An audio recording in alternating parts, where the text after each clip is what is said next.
Good morning and welcome to the Magnum Ice Cream Company webcast for first half 2026 results. My name is Razia and I will be your operator for today's call. Before we begin, please note that today's presentation is being recorded. At this time, all participants are in a listen-only mode. After the presentation, we will move into the Q&A session. Instructions for the Q&A session will be provided at that time, and we will take your question one by one. With that, I'm pleased to turn the call over to Lloyd Midwinter, Head of Investor Relations. Lloyd, please go ahead. Hello and welcome to the webcast for the H1 2026 results of the Magnum Ice Cream Company. My name is Lloyd Midwinter, Head of Investor Relations, and I'm here with our CEO, Peter ter Kulve, and our CFO, Abhijit Bhattacharya.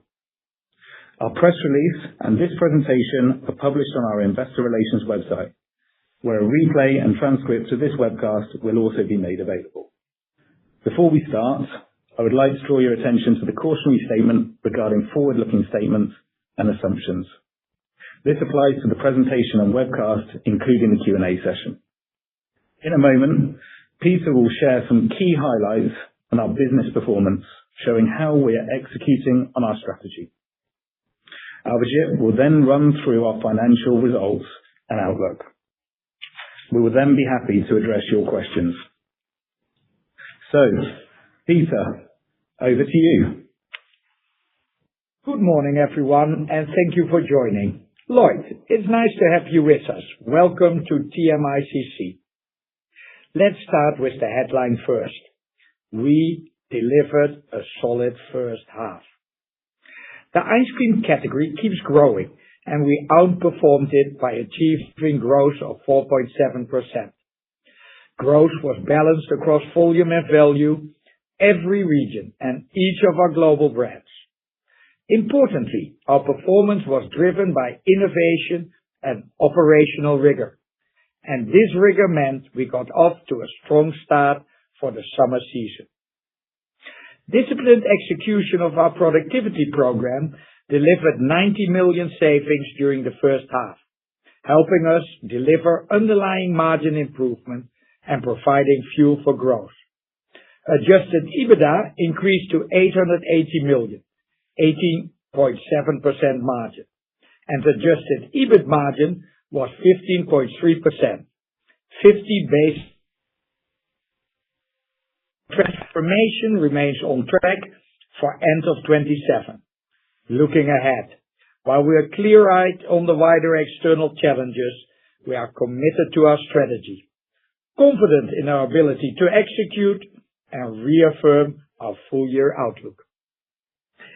Before diving into the results of the first half, I want to take a step back and remind you of our vision and strategy.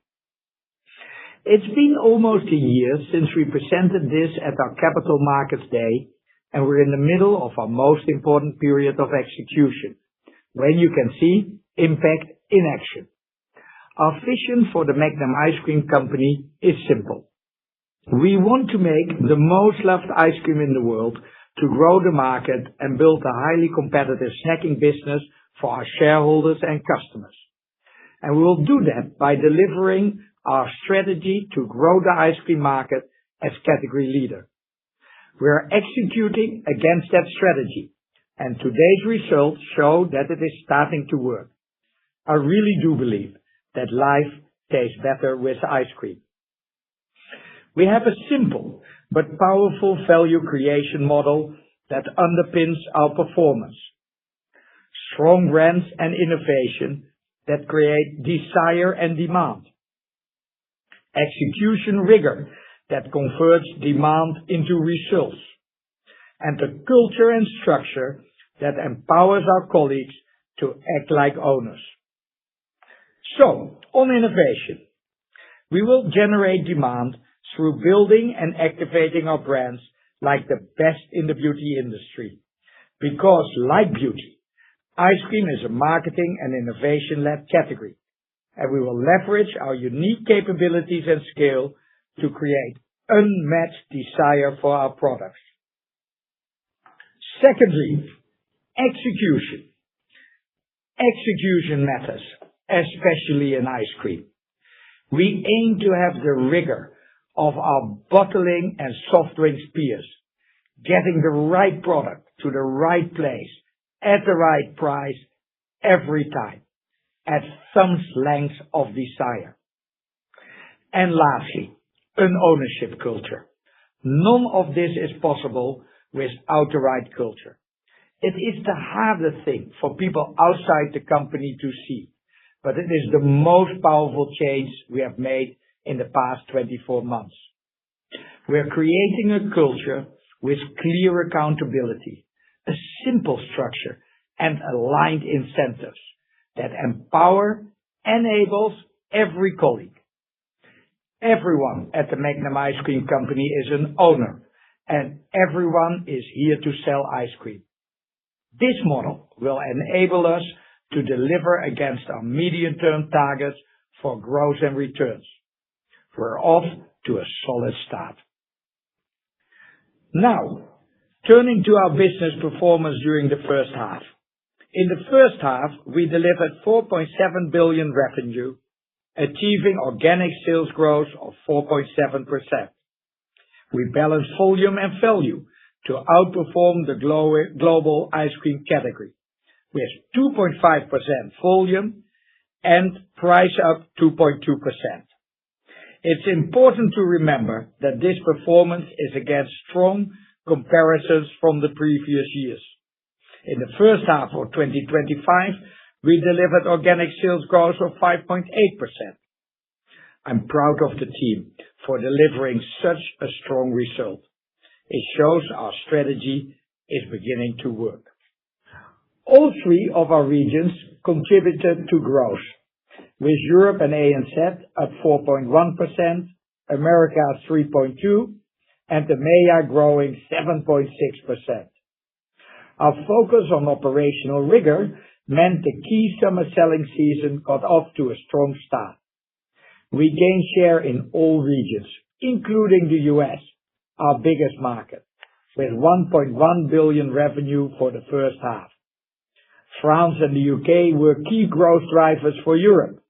EMEA was driven by double-digit growth for Turkey and Pakistan, as well as India, included from Q2. However, we also have some markets not yet achieving their full potential, which we see as future opportunity, and we are working with the local teams to get it right, into the detail of the challenges and fix the issues. For example, in Italy, we're making progress with our sales and share stabilizing after taking action to address declines. We have also renewed our team in Brazil and are making structural changes to be ready for the next peak season. This deep market focus work will take time to show in our results, but we are focused on setting ourselves up for long-term success in those countries rather than quick fixes. Our four leading brands, Magnum, Ben & Jerry's, Cornetto, and the Heartbrand, continue to drive organic sales growth. Magnum delivered mid-single-digit growth, driven by the successful launch of Magnum Signature La Pistache, ranked as the top ice cream innovation in Europe, as well as La Pêche, bonbons in Europe and ANZ, as well as cones in multiple markets of Europe, ANZ, and EMEA. Ben & Jerry's gained further momentum and grew mid-single digits across the period, with performance accelerating to 9.2% in the second quarter for both the Americas and Europe ANZ, with the new sticks in the US and sandwich formats bringing new consumers to the brand. Stick and sandwich formats of Ben & Jerry are as popular as our other brands, maybe even more so. But it is an innovation for Ben & Jerry's which customers are loving. It's allowing consumers on-the-go snacking with one of their favorite brands with their favorite flavors. And they are in sizes that resonate with consumers on GLP-1s. Ben & Jerry's social reach and engagements continued to grow, and our annual Free Cone Day was the most successful yet, with more than 1 million scoops shared with consumers. I also handed out scoops. Cornetto delivered low single-digit growth, following high single-digit growth last year, supported by the launch of Pistachio Max in Europe and Turkey, and an improved windmill structure for its famous topping, as well as on-trend fruit sorbet variants in Europe, China, and selected Southeast Asian markets. The Heartbrand delivered mid-single-digit growth, driven by strong performance of Solero within the core range and newly introduced Solero Bonbons, as well as continued momentum of Volcanics in Europe and Turkey. Our core portfolio superiority was enhanced with the success of new range additions. New pint flavors for Ben & Jerry's included Strawberry Donut-y and Chuscucholi Churici are within the top 10 of new ice cream products in the UK, Netherlands, and Germany. We're also taking our premium brands increasingly multi-format, expanding occasions. Magnum sandwiches and ball counts launched strongly in Turkey. Ben & Jerry's sticks made up 4 of the top 10 super premium novelties in the US. And Ben & Jerry's sandwiches were the #1 new impulse ice cream product in the UK. I have spent a significant part of my career in ice cream, and I cannot remember a time when this much innovation was successfully delivered into the market for Magnum and Ben & Jerry's. We also continue to create our perfect portfolio with a clear offer across all price points. This included new launches for Popsicle in partnership with Hello Kitty and Bluey in the US, and reinventing quality walls to lead with a new improved dairy recipe in India. This is really important in India, the biggest dairy market in the world. Our category expanding innovation continued with the launch of Yasso Pints in the US, delivering 6 quarters of double-digit growth, and Ice Balls in Asia, or Hydro Ice, off to a good start in Iberia and the Benelux. Our increased speed and rhythm in innovation is delivering results. We can do more than just flavor renovations.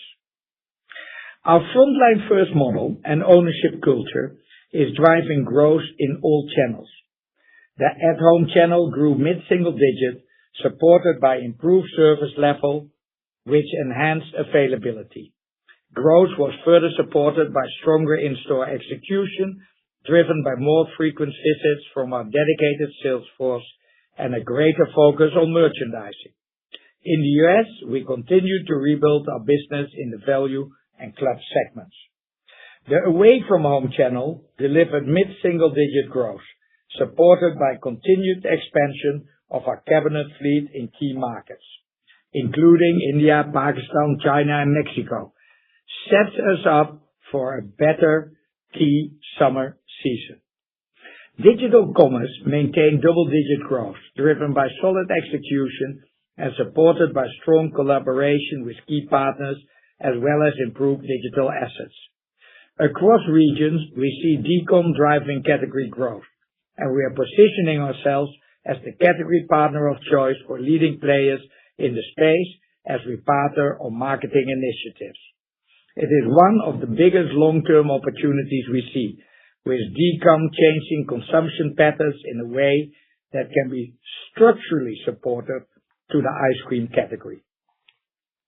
I'm pleased with the disciplined execution driving our productivity program, which delivered 90 million of savings in the first half and remains on track to deliver the planned savings of $500 million in the medium term. Savings in the first half included 70 million in the supply chain and 20 million from overhead. We continue to reduce waste, improve factory utilization, and debottleneck our supply chain, with a proportion of these savings being reinvested in growth. I was very pleased to see that we were able to increase market share during the last week in June when there was a heat wave. Only when you get operationally the thing really tight, you gain market share in heat waves. Our acquisition in India and Portugal were completed on 30th of March 2026 and 1st of April respectively, and they are successfully integrated to our results. We have appointed 6 strategic partners as the backbone of our future technology stack, and we're building our systems, processes, and capabilities. We are now in the heavy lifting phase, and the team are doing a fantastic job. All TSA access planned for the first half of 26 were concluded on time, and we continue working to exit remaining TSAs by the end of 27. We'll now share more details on financial results, and I will hand over to Abhijit, our CFO, to take you through the numbers. Thanks, Peter, and hello to everyone on the call.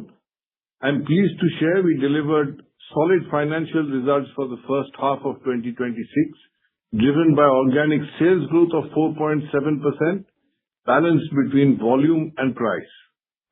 Adjusted EBIT margin was 50 basis points higher than the same period last year, and adjusted EBITDA increased from 853 million euros to 880 million euros, although adjusted EBITDA margin was impacted by TSAs and our acquisition in India.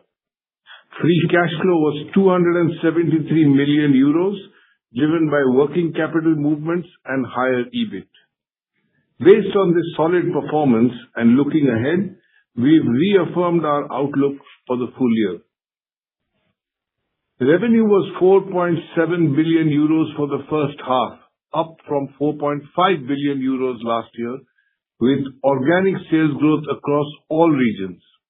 This was achieved through a competitive balance of 2.5% volume growth and 2.2% price growth, building on a solid comparator of 5.8% from the first half of 2025.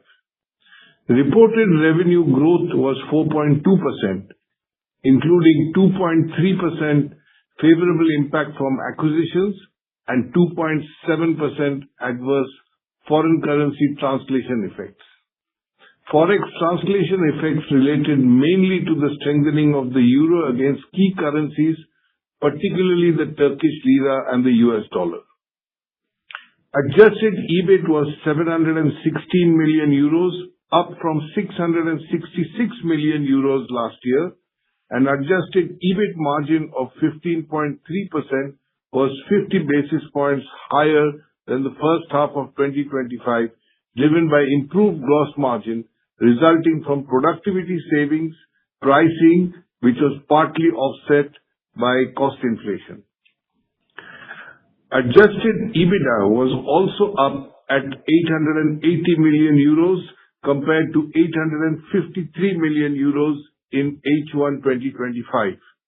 Adjusted EBITDA margin was 18.7% versus 19% last year, primarily impacted by TSAs of 70 basis points due to previously allocated depreciation charges, which are now charged as cash costs, and minus 30 bps due to the acquisition in India. We offset most of the headwinds thanks to our productivity program and selected pricing actions. Now turning to our regions.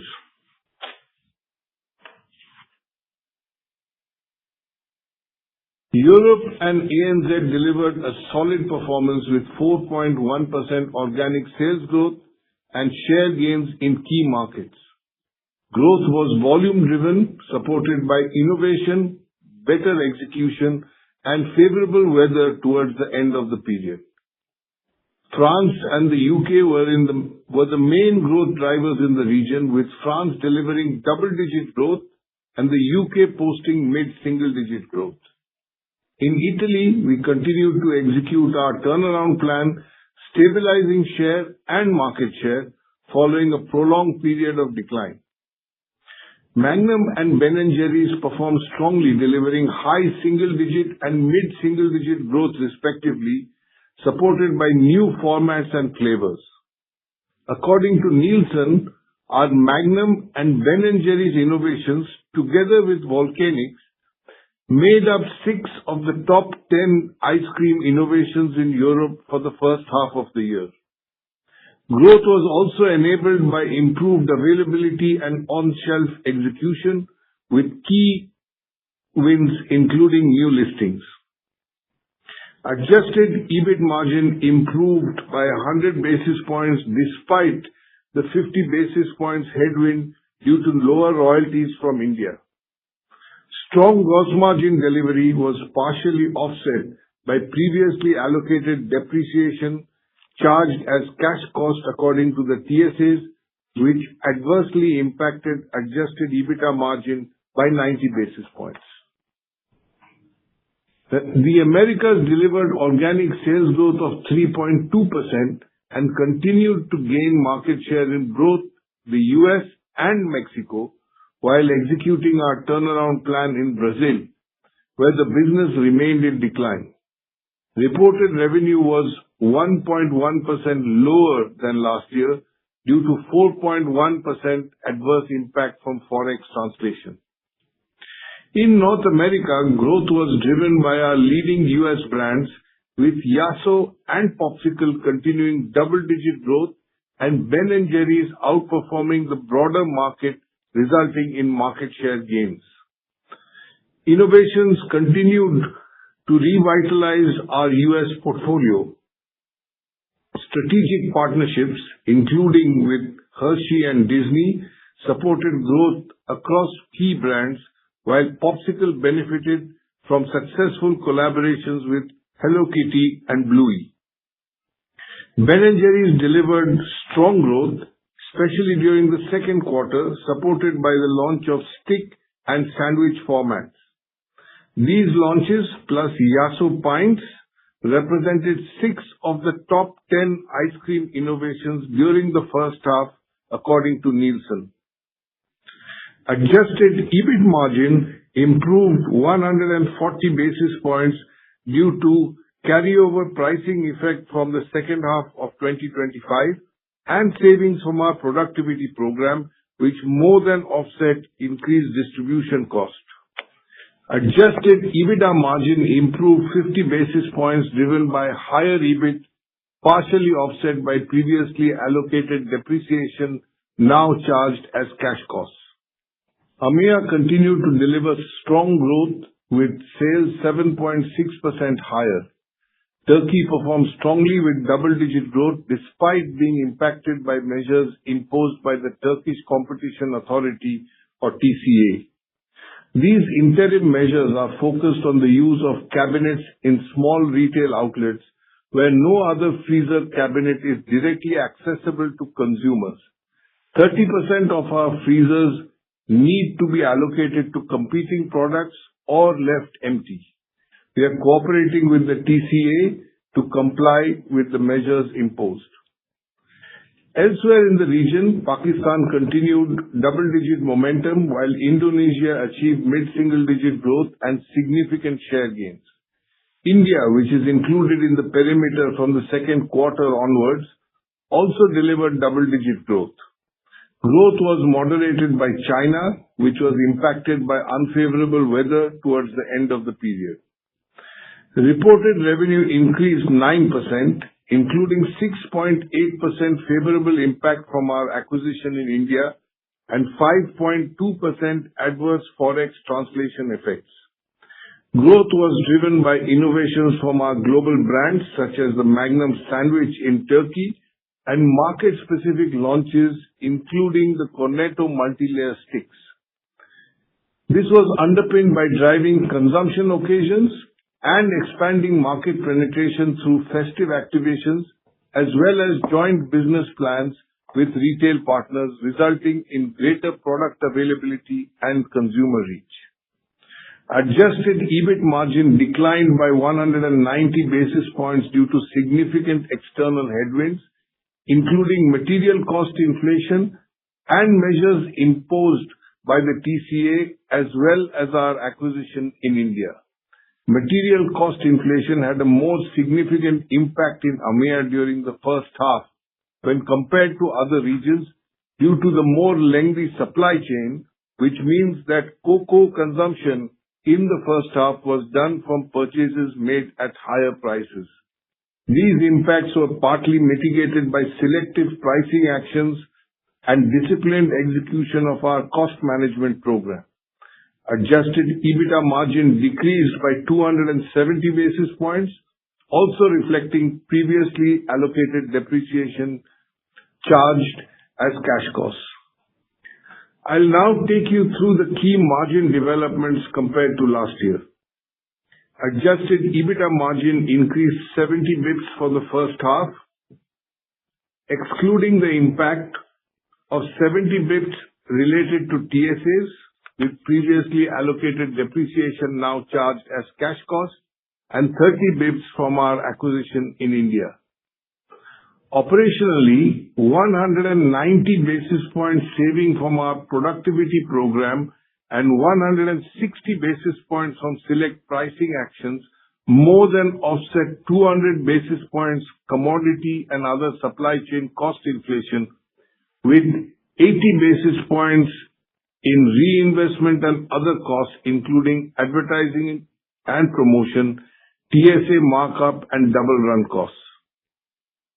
Moving to cash flow, it's important to remember the company was a division of Unilever during the first half of 2025, and we are now a standalone company.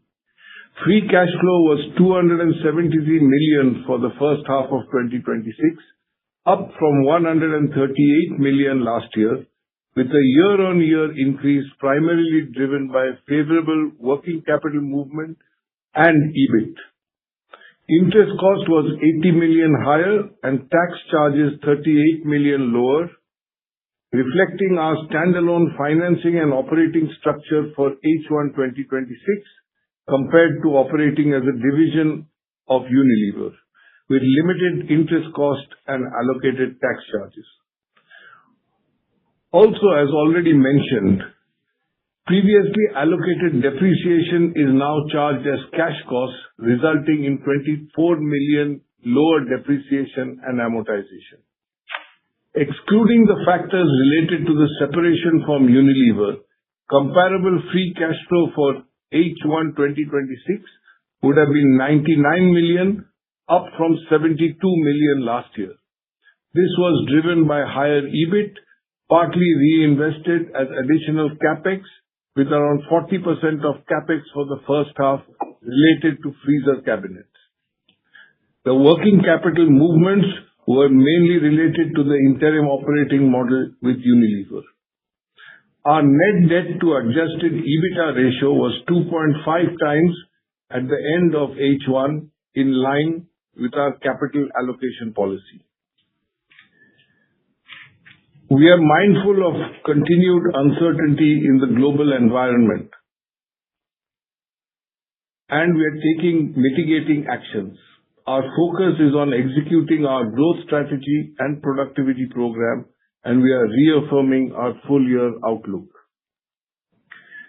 We expect organic sales growth to be between 3% and 5% and adjusted EBITDA margin to improve by 40 to 60 basis points on a comparable perimeter basis with 2025. Reported improvement in adjusted EBITDA margin is expected to be between 0 and 20 basis points, primarily due to the impact of our acquisition in India. For the full year, we expect adjusted items to be in line with previous estimates and the adjusted effective tax rate to be around 27%, excluding the impact of prior year tax settlements, which is at the upper end of our midterm plan. While net finance cost is estimated to be around 160 million compared to the 180 million previously communicated. One housekeeping point, in Q3 2026, expected customer season-end returns will be accounted for in the same quarter as related sales rather than when the returns occurred. This mainly relates to Turkey and shifts a portion of revenue between the quarters, reducing Q3 and increasing Q4 by equal amounts. This has no impact on half-year or full-year reported results.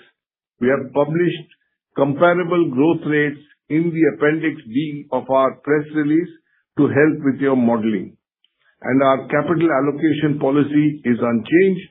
We will focus on delivering organic growth, productivity, and cash. I'll now hand back to Peter for a short summary before the Q&A session. Thanks, Abhijit. Our solid performance for the first half of 26 was driven by innovation and operational rigor. We delivered 4.7% organic sales growth, balancing volume and value, and 90 million productivity savings, resulting in underlying margin improvement. Looking ahead, we are committed to our strategy, confident in our ability to execute, and reaffirm our full-year outlook. Our key summer selling season got off to a strong start, and we look forward to sharing future updates. We'd now be happy to answer your questions. Please ask no more than 2 questions at one time so others can participate. And if you have further questions, please feel free to contact me and the investor relations team.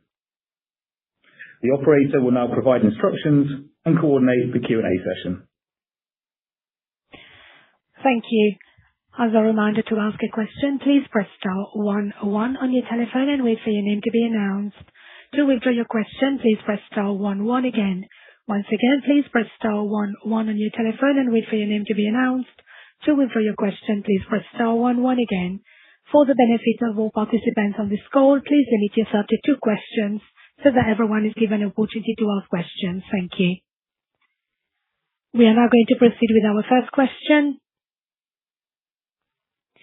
And the questions come from the line of Warren Ackerman from Barclays. Please ask your question. Good morning. Hopefully you can hear me okay. Good morning, Peter. Good morning, Abhijit, Lloyd. So 2 for me. First one is just on the trading on the top line.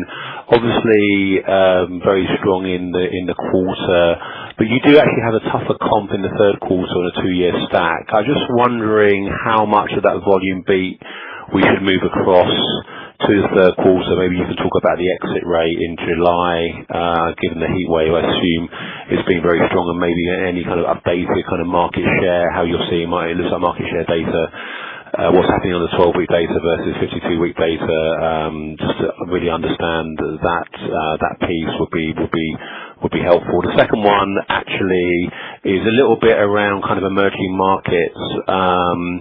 So on this Turkey thing, with the TCA, is there any risk that your supernormal margins in Turkey actually need to come down now because you have to open up freezers to some of the competitors? And how do you feel about the kind of margin dynamic between very high Turkey margins and very low margins in India and Brazil, and the investment that you need to make? Are we kind of, should we be expecting kind of like a bit of a step down in rest of world margins, and obviously that's going to be offset by Europe and other places. But just, is there an issue on Turkey, and how do you feel about that versus India and Brazil? Thanks.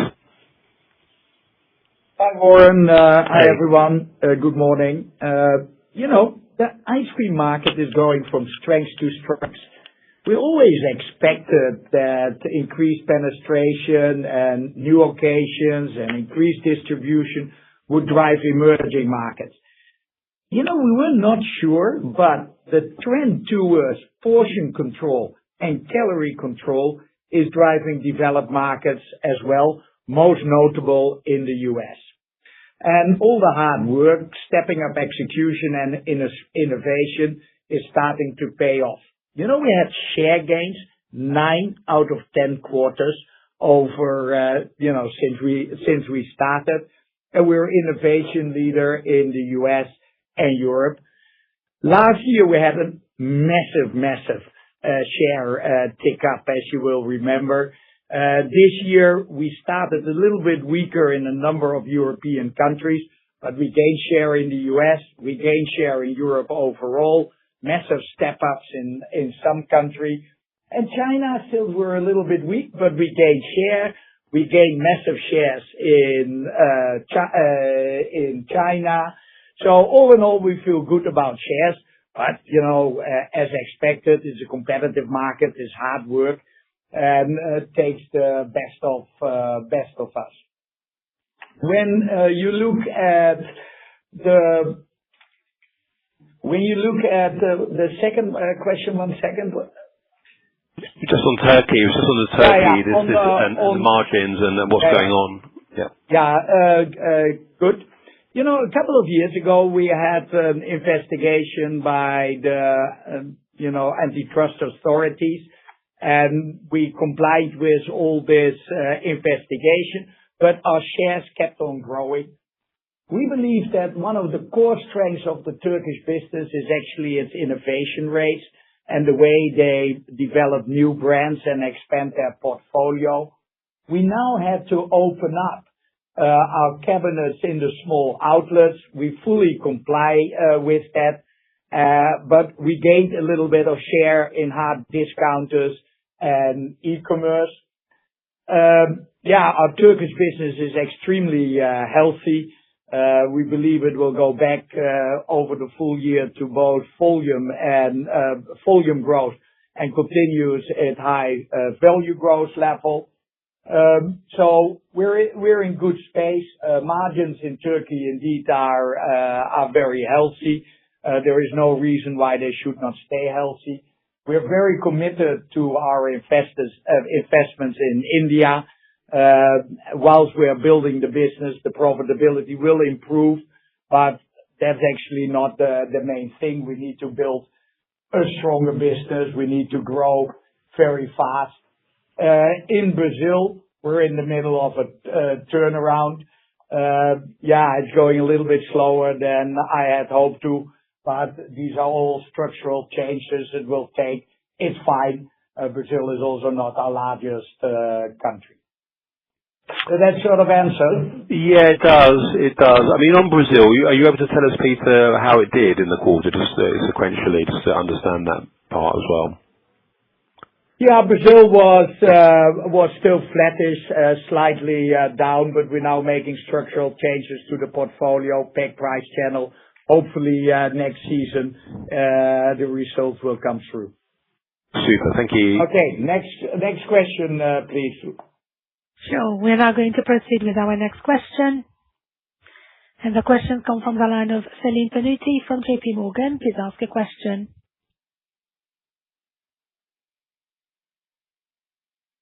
Celine, thank you. Good morning, everyone. Yes, good morning. My first question is on the guidance. Obviously, right now on the top line, at H1, you came at the top end of your range. H2, as you said, you face slower, easier comps versus last year. And you mentioned that you're off to a strong start in the summer, and we can clearly see that the summer has been so good so far in Europe. So, first of all, am I right to expect you to be at the top end of the range, and why you don't want to qualify that in your outlook? And then my second question probably is related on the margin front. Margin came better. I presume that better top line should translate as well in better operational profitability. And so it looks to me that it's quite conservative now, the margin guidance of 0 to 20 basis points. Could you take me through what are the incremental negative versus the beat in H1 and the potential upside from the operational benefit? Thank you. Thanks, Celine. We have made good progress in H1. It's encouraging, but we still have half a year to go. Today, we affirmed our outlook to achieve 3 to 5%. We were in outlook in guidance in the first half. And we have said that we will improve EBITDA in line with guidance. We're committed to our strategy, and we're confident in our ability to execute. As we previously communicated, we expect improvement in H2. We still do. And we basically stay within the guidance. And maybe, Celine, just to add a bit on your question about the margin in the second half. It's important to know that we are 30 basis points behind at the end of the first half. So we have to actually, to improve for the full year, we have to have a margin improvement in the second half. So that's why we still hold to our outlook for the year. Thank you. We are now going to proceed with our next question. And the question comes from the line of Guillaume Delmas from UBS. Please ask your question. Thank you, and good morning, Peter, Abhijit, and Lloyd. Two questions from me as well. The first one is on your commodity cost outlook. To what extent it has changed since you last updated us at the end of April, since we've seen energy prices coming down. And looking at the back half, do you expect a net benefit, thanks to cocoa, or still some headwinds? And if so, how will it compare to the 200 basis points adverse effect we saw in the first half? So that's my first question. And then the second one, question on your Cornetto brand. Out of your four leading brands, Cornetto is the one reporting a more muted organic sales growth in that first half. Wondering what has been weighing on the brand's growth, and what are your ambitions for Cornetto going forward? So I would assume some nice acceleration. Thank you very much. Yeah, thanks for the question. As we have always also indicated at the beginning of the year, in the first half, we were basically still running with relatively high chocolate prices. They will be easing off in the second half of the year. We had TSAs in the first half of the year, which will reverse back in the second half of the year. Energy has gone up and down and then up again. Overall, we therefore stick with guidance and will deliver a modest profitability step up in the second half year. Cornetto is very interesting. Cornetto is the leading cone brand in the world, whilst we not even sell cones in the US. The last 2 months in China were relatively weak. Weather was poor. Shares were good, but that weighted on the Cornetto growth figures. We actually have a really interesting innovation funnel in cones. We have premium cones, which we now do via Magnum, which is a massive 50% price up versus normal Cornetto cones. So we have now a good, better, best portfolio. We also branched out Cornetto into sandwiches and sticks, which helps drive the brand. It's all about creamy and crunchy. So yeah, it is a very successful global brand, but it's skewed towards Europe and Asia. Cornetto, by the way, is on fire in India, which is very good to see. Thank you very much. We are now going to proceed with our next question. And the question comes from the line of Jeff Stent from BNP Paribas. Please ask your question. Good morning. Just a quick accounting question. Could you just elaborate on what this changes to the treatment of customer returns? And also that seems to impact pricing, which I can't quite get my mind around. If you could just help us understand that, that'd be great. Thank you. Abhijit, can you take that? Yeah. So typically what happens in Turkey is what we sell partly in Q3 and in Q4, what remains unsold, we take back at the end of the year when we also redo our cabinets. Now, in the past, those returns were all accounted for in Q4, and what we are doing now is we change that to account for it in Q3 partly and in Q4, so that the returns are accounted for matching with when the revenue is booked. So, and then of course, when you do that, it has a bit of effect on volume and a bit of effect on price, but for the half, it has no impact at all. So it's just more to help you in modeling Q3 and Q4. It's also the correct accounting treatment for this. Exactly. Yeah. But how do you book a return when it's not being returned? Sorry? Sorry, I can't hear you, Jeff. Well, I'm saying, how do you book a return when the product hasn't been returned? Are you making estimates of the returns in Q3? Yeah. It's a provision. Yeah, exactly. It's a provision. Right. Okay. Thank you. We are now going to proceed with our next question. And the question comes from the line of Robert Jan Vos from ABN AMRO ODDO BHF. Please ask your question. Yes. Hi, good morning, all. I have two questions as well. First one is on the Americas. Volumes were about flat in the second quarter, same as Q1.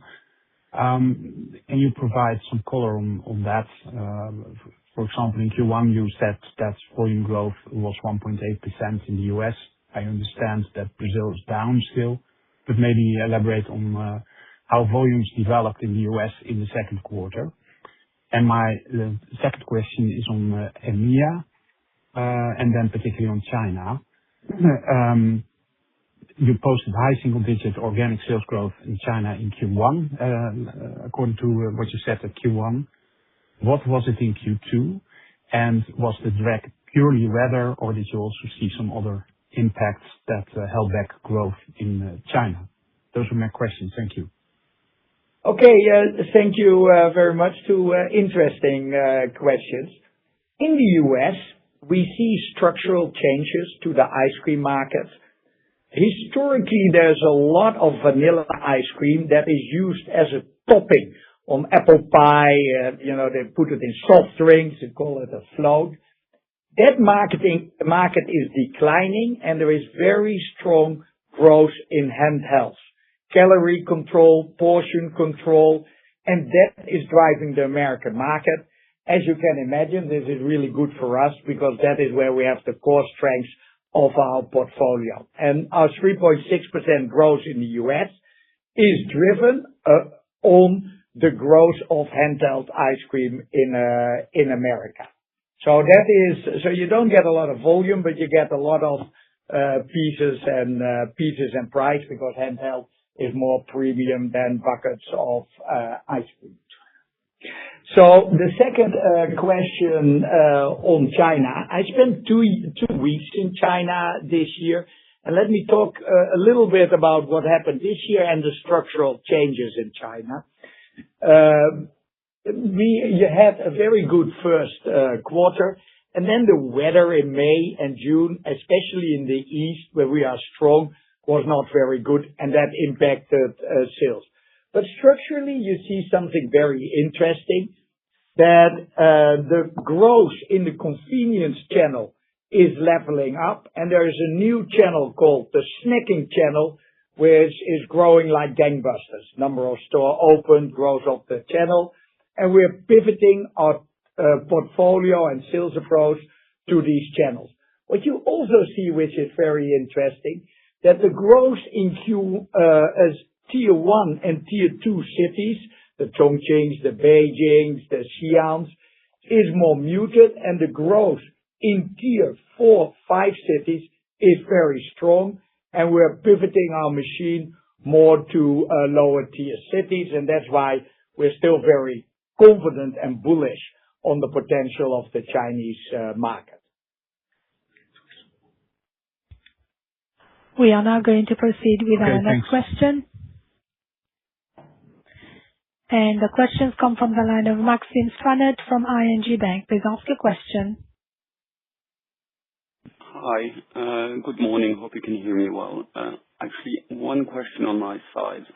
So if we look at the improvement in adjusted EBITDA margin in H1, actually on a like-for-like basis, way above what you expect on the medium term. So could you elaborate on what actually went well in H1 and what do you believe are the challenges going forward? Secondly, maybe moving on TSAs, could you maybe a bit elaborate on what has been done so far and what are the main building blocks that still need to be achieved? That would be all for me. Thank you. Yeah, if you look at the margin improvement in the first half, it's in line with what we had expected, primarily driven by the productivity program that is running, a little bit from pricing, of course. Those are the two big drivers. It's not, we had some impact on energy prices, which were also in the first half. It's not way above the midterm expectation. It's in line with what we had planned.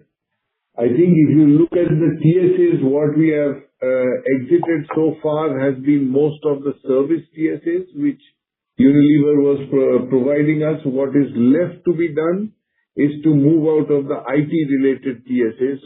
As we kind of roll out our new IT stack from November and December onwards, we will then, on a country-by-country basis, start exiting from those TSAs as well, which will run till the end of next year.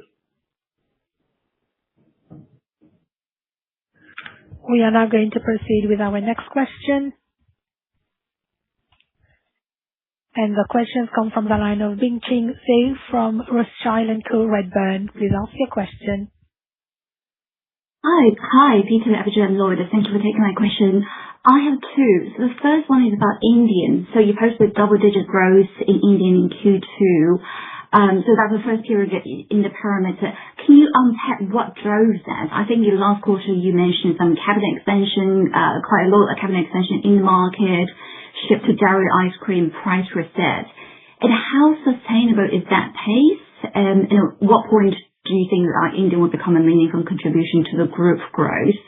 That's my first question. And the second question I want to ask about the U.S. distribution. I think in the press release you flagged rebuilding the value in the club segment and also growing digital commerce.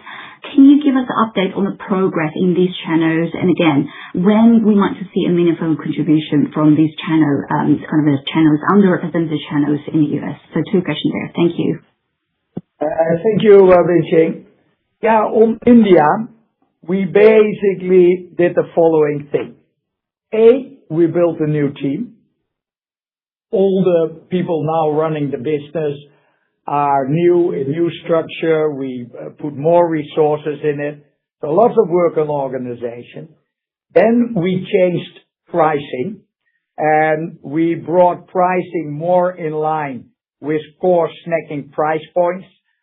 Our ice cream was a little bit overpriced. Then we moved from vegetable fat to dairy, which is very meaningful in an Indian context. We then doubled down on our premium brands, Cornetto, Magnum, and the Indian market is responding very well on that. And last but not least, we rebuilt our sales system. Historically, ice cream business was selling in industry cabinets at retailers, and we are turning it in a more turkey-like cabinet-driven model where we place cabinets. Last year 50,000, this year 50,000. And we rebuilt our distributor base, put the sales reps in. Wholesale change of the Indian system, and it seems to be working. It's obviously also still a big investment. It's therefore a loss-making business. But that will improve as we get more scale and as we are building out on new factories in India. What is the limit in India? I've said at earlier occasions, we now have approximately 250,000 cabinets. I can imagine we have 1 million, because ultimately India will be the largest ice cream market in the world. In the US, in Unilever, the business had pulled out largely out of club and the value channel. We are building value channel. We're building distribution. In certain accounts, we are back to our historic levels. Other accounts, we still have a little bit to go. In clubs, we do a pretty decent job in Sam's. I would still like a broader portfolio in Costco, and we are working that with our account teams. Good progress, but we're not there yet. And over the coming years, that still is a good growth opportunity for us. Cool. That's really helpful. Thank you. We are now going to proceed with our next question.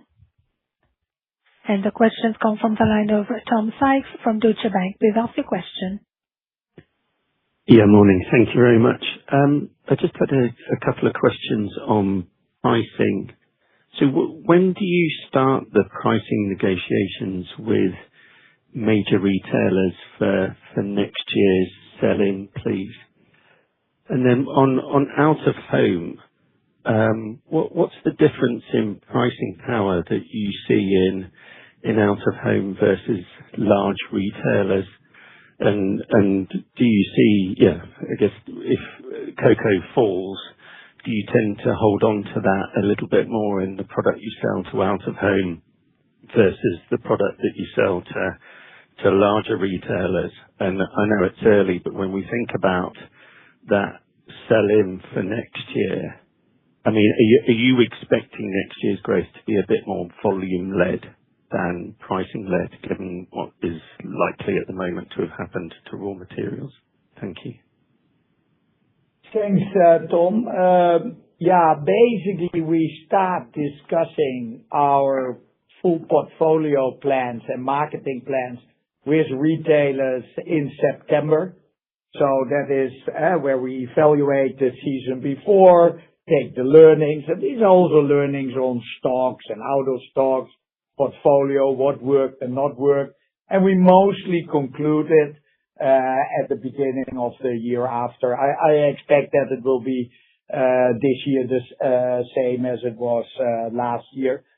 The pricing strategies in out-of-home and in-home are a little bit differently. In out-of-home, you mainly price versus broader snacking price points. So you want to be in line with the bottle of Coke, the bag of chips, the bar of chocolate, and that sort of drives out-of-home pricing.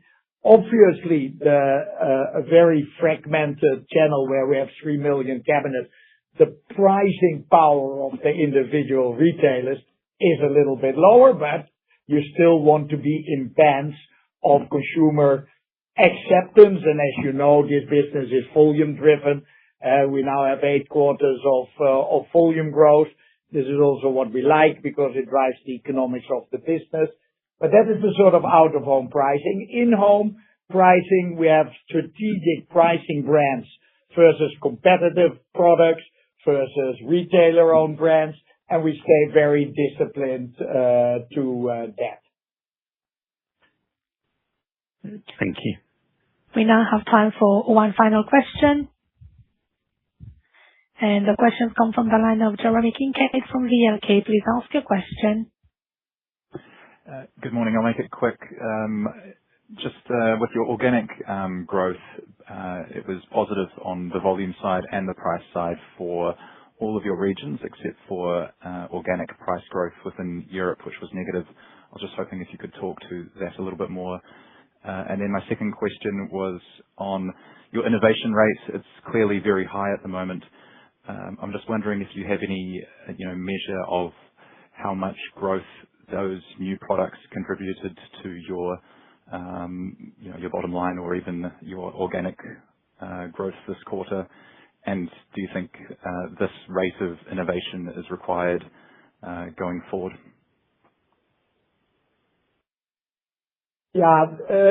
Clearly, innovation is one of our core growth drivers.